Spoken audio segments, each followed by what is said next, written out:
السلام علیکم ورحمۃ اللہ وبرکاتہ۔ حکیم جاوید اقبال ہر بار اس چینل کی طرف سے آپ کی خدمت میں حاضر ہے۔ سب سے پہلے ایک گزارش کرنا مقصود ہے کہ آپ ہماری ویڈیوز کو لائک بھی کیا کریں، شیئر بھی کیا کریں، اور ہماری جو بیل آئیکن کا جو بٹن ہے اس کو بھی آپ پریس کر دیں۔ تو بنیادی طور پہ یہ آپ کو بتانے کا مقصد یہ ہے کہ ہماری ویڈیوز کو اگر آپ شیئر کریں گے تو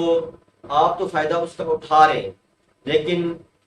جن کو آپ نے شیئر کیا ہے شاید ہو سکتا ہے ان کے گھر کے اندر یا ان کے کسی دوست کو کوئی ایسی بیماری میں مبتلا ہو، تو اگر وہ بھی اس سے فائدہ اٹھا لیتا ہے تو لازمی بات ہے وہ آپ کے لیے بھی اور میرے لیے بھی ایک ثواب کا باعث بن سکتا ہے۔ اس لیے ویڈیوز کو لازمی شیئر کیا کریں۔ آج جس موضوع کے اوپر ہم نے بات کرنی ہے وہ عمومی طور پہ یہ جو 35-40 سال کی سے ابو لوگ جو ہوتے ہیں یا خواتین ہوتی ہیں، یہ عمومی طور پہ ان کے پیٹ کے اندر یہ مسئلہ پیدا ہونا شروع ہو جاتا ہے، اور جس کی وجہ سے یہ سر میں دباؤ کی کیفیت رہتی ہے، دل میں دباؤ کی کیفیت رہتی ہے، کیا ہے کہ دل کی دھڑکن بہت تیز ہو جاتی ہے، سانس چڑھنا شروع ہو جاتا ہے۔ اس کے علاوہ کبھی گھٹنوں میں درد ہونا شروع ہو جاتا ہے، کبھی پنڈلیوں میں درد ہونا شروع ہو جاتا ہے۔ یعنی آپ سمجھ گئے ہوں گے کہ یہ پیٹ کے اندر جو ری اور گیسز پیدا ہوتی ہیں، جو ان کا درد ہوتا ہے، اس کی وجہ سے آج اس موضوع کے اوپر ہماری آج کی یہ ویڈیو ہے۔ تو آپ نے یہ ویڈیو شروع سے لے کر آخر تک آپ نے لازمی سماعت فرمانی ہے۔ تو سب سے پہلے درود پاک نبی مہربان حضرت محمد مصطفیٰ صلی اللہ علیہ وآلہ وسلم کی میں بھی پڑھتا ہوں، آپ بھی پڑھیں۔ اللہم صلی علی محمد عبدک و رسولک و صلی علی جمیع المؤمنین والمؤمنات والمسلمین والمسلمات۔ جیسا کہ میں نے اس کا موضوع آپ کے سامنے گوش گزار کیا ہے کہ ری اور گیس کی وجہ سے پیٹ کا درد، تو اس میں بنیادی طور پہ کئی اسباب ہوتے ہیں۔ ان اسباب کا جاننا ضروری ہوتا ہے جس کی وجہ سے ہمیں علاج کرنے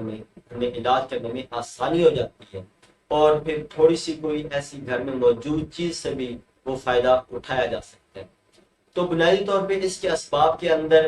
بادی غذاؤں کا زیادہ استعمال ہے، یا ہر ٹائم کھاتے پیتے رہنا، یعنی پیٹ کو سکون نہ دینا، یعنی کوئی چیز ابھی کھائی ہے، آدھے گھنٹے بعد پھر کوئی چیز آ گئی تو اس کو کھا لینا، پھر آدھے گھنٹے بعد کوئی چیز آ گئی اس کو کھا لینا، یعنی کھانوں کے اوپر کھانے کھاتے رہنا۔ اس کی وجہ سے بھی بعض دفعہ پیٹ کے اندر گیسز پیدا ہونا شروع ہو جاتی ہیں، جس کی وجہ سے پیٹ میں درد رہنا شروع ہو جاتا ہے۔ یا بعض دفعہ کئی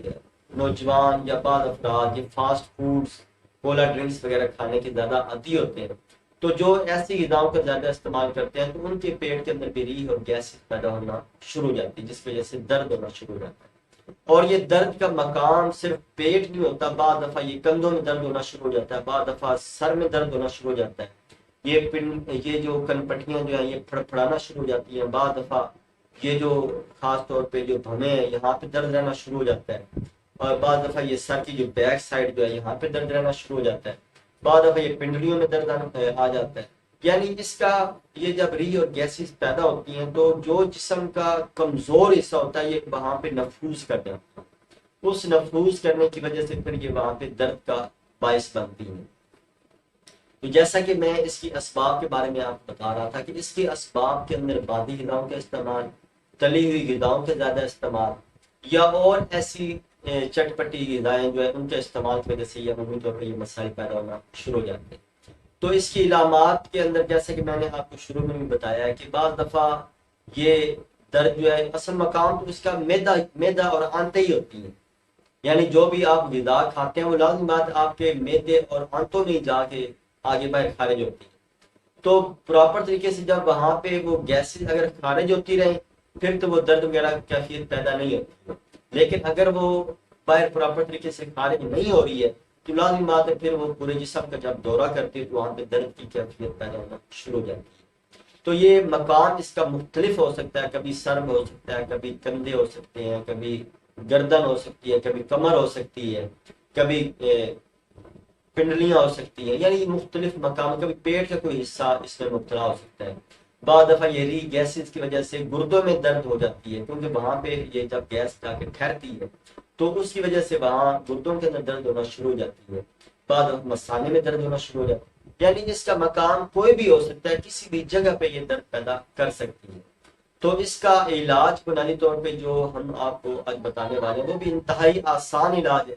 اگر آپ اس کو کر لیتے ہیں تو انشاءاللہ اس سے بہت زیادہ فائدہ آپ اٹھا سکتے ہیں۔ آپ نے کرنا کیا ہے کہ آپ نے سفید زیرہ آپ نے ہاف چمچ چائے والا یہ آپ نے لینا ہے، اور ساتھ تھوڑی مقدار میں آپ نے یہ کہہ لیں کہ ہاف چمچ آپ نے زیرے کی لینی ہے، اور 2 چٹکیاں صرف آپ نے اجوائن کی لینی ہے، اور صرف 2 چٹکیاں آپ نے یہ جو ادرک، خشک ادرک جسے ہم سنڈ کہتے ہیں، اس کی 2 چٹکیاں آپ نے ساتھ شامل کرنی، یعنی ہاف چمچ آپ نے زیرے کی،